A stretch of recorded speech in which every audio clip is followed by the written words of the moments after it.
ဖျားဖြူဆိုတာနဲ့ရှင်းမိုင်ကိုပဲပြင်းပြနေတော့လားရှင်းမိုင်မှာလည်းဖျားဖြူရှိပါတယ်ဘလောက်လှလဲဆိုတာကျွန်တော်လိုက်ပြပေးပါမယ်ဖျားပေါ်တက်မယ်ဆိုလို့ရှိရင်ကျွန်တော်ကားတွေဆိုင်ကလေးဒီမှာရက်ပြီးတော့ဒါသူတို့တောင်တကားလေးနဲ့တက်ရမှာပေါ့နော်ကျွန်တော်ဒီမှာတစ်ကတ်ဝယ်ရတယ်ပေါ့နော်ဒီမှာတော့တယောက်ကိုပါ90တောင်ပေါ်ဖျားပေါ်ကိုဒီလိုကားနီလေးနဲ့သူတို့လိုက်ပို့ပေးရပေါ့ကဲလမ်းဆက်ချောက်ပါမယ်အဲကျွန်တော်တို့ဒီ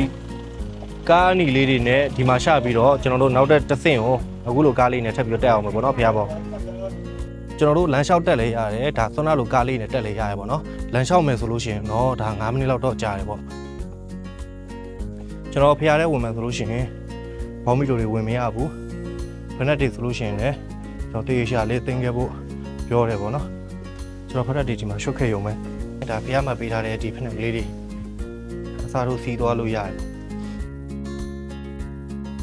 ဒီဖျားကအတိတ်တက်တည်ထားတာမဟုတ်ပါဘူးတောင်ထိပ်ပေါ်မှာရာစုနှစ်ရှည်တည်ရှိခဲ့တဲ့ရှေးဟောင်းစီရီတော်ကြီးကိုငုံပြီးတော့ထိုင်းနိုင်ငံရဲ့ဒုတိယမြောက်ကမ္ဘာစတုထမြောက်တတ်ထုရဲတိုက်ကြီးအဖြစ်ခန်းခန်းနားနားပြန်လည်တည်ဆောက်ထားတာပါတာမန်သွားနေကြလူရှုပ်တဲ့နေရာတွေကနေခွဲထွက်ပြီးဖျားလဲဖူးရင်တောင်ပေါ်လေးအေးလေးနဲ့360ဒီဂရီမြင်ရတဲ့ရှုခင်းကိုတီးတီးတန်းတန်းခန်းစားကျင်တဲ့သူတွေအတွက်ဒီနေရာကလုံးဝကွက်တီပါ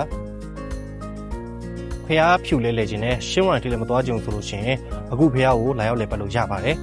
နေရာကတော့ကျွန်တော် comment မှာရှာလာပေးပါမယ်ခင်ဗျာကျွန်တော်အထက်ပါနောက်ဗီဒီယိုမှာပြန်ပြီးတော့တွေ့ကြပါမယ်ခင်ဗျာ